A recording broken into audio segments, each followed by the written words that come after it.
नमस्कार बंधुरा आज के আমরা আলোচনা করব দেয়ালের প্লাস্টারিং নিয়ে। অনেক সময় দেখা যায় দেয়ালে প্লাস্টার করার পর তার মধ্যে ক্র্যাক চলে আসে। যাতে প্লাস্টার করা দেয়ালে কখনো ক্র্যাক না আসে তার জন্য আমরা বেশ কিছু স্টেপস ফলো করতে পারি। যদিও ক্র্যাক অনেক কারণেই আসতে পারে, তবু এই কয়েকটা স্টেপস ভালো করে ফলো করলে ক্র্যাকের হাত থেকে অনেকটাই মুক্তি পাওয়া যায়।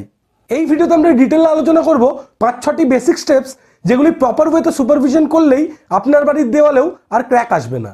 ভিডিওটা খুবই ইনফরমেটিভ হতে চলেছে, তাই মনোযোগ সহকারে সম্পূর্ণ ভিডিওটা একদম শেষ পর্যন্ত দেখতে থাকুন। তো চলুন শুরু করা যাক।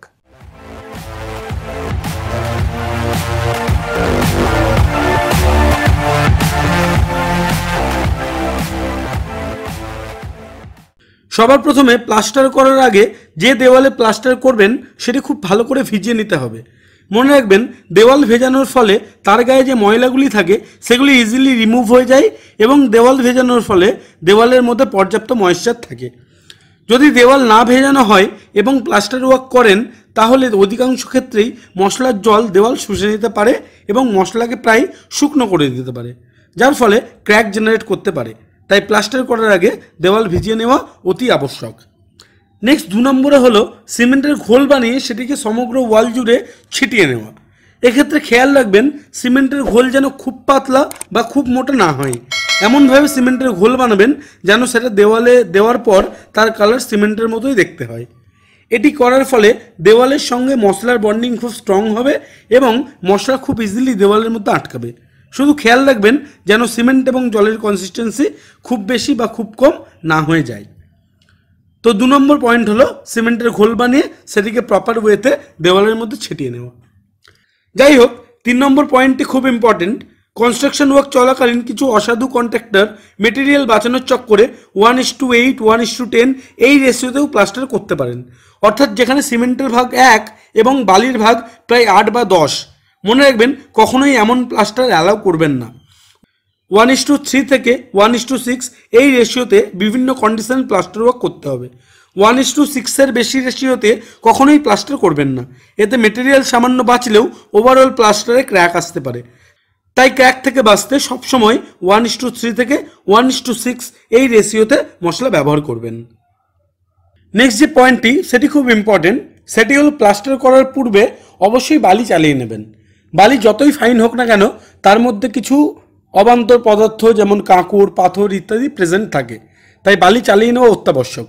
যদি বালি না চালিয়ে সেই বালি দিয়ে প্লাস্টার করেন তাহলেও ক্র্যাক আসতে পারে, তাই প্লাস্টার করার পূর্বে অবশ্যই বালি চালিয়ে নেবেন। নেক্সট পয়েন্ট হলো ইনিশিয়াল সেটিং টাইম। প্রায় 1 ঘন্টা পর সিমেন্ট সেট করতে শুরু করে, তাই 1 থেকে 1.5 ঘন্টার বেশি যে মেটেরিয়াল পড়ে আছে সেই মেটেরিয়াল দিয়ে প্লাস্টারিং করবেন না। কন্ট্রাক্টরকে বলবেন যেন নতুন করে মেটেরিয়াল মেখে সেটি দিয়ে প্লাস্টারিং করা হয়।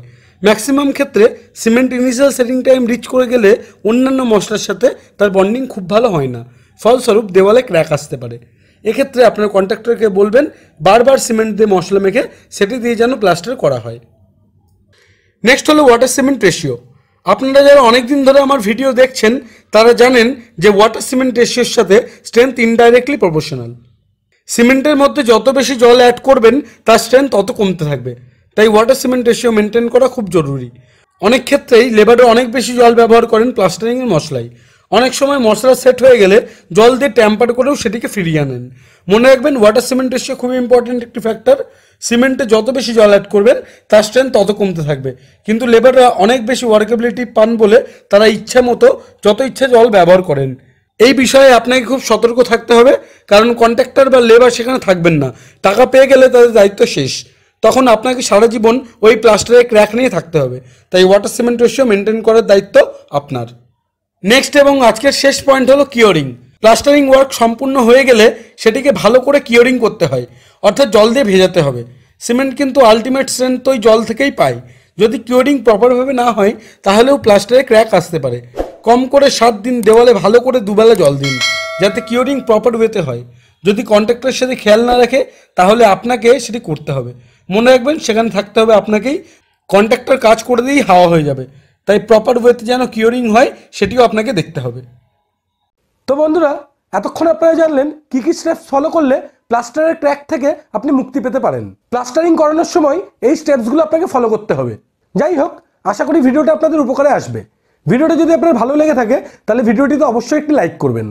এই রিলেটেড আপনার যদি কোনো কোয়ারি থাকে তাহলে নিচে কমেন্ট করে আমাকে সেটি জানাতে পারেন। আর এই ভিডিওটা বেশি করে শেয়ার করে দিন আপনার বন্ধুবান্ধব ও প্রিয়জনদের মধ্যে, যাতে তারাও এই বিষয়ে অবগত হতে পারেন। আর সবশেষে আপনি যদি আমার এই চ্যানেলে প্রথমবার ভিজিট করে থাকেন তাহলে অবশ্যই চ্যানেলটি সাবস্ক্রাইব করে অল নোটিফিকেশন অন করে দেবেন। আজকের জন্য এটুকুই, আবার দেখা হবে নতুন কোনো ভিডিওয় নতুন কোনো টপিক নিয়ে। ততদিন অবধি ভালো থাকবেন, সুস্থ থাকবেন। আপনার দিন শুভ হোক।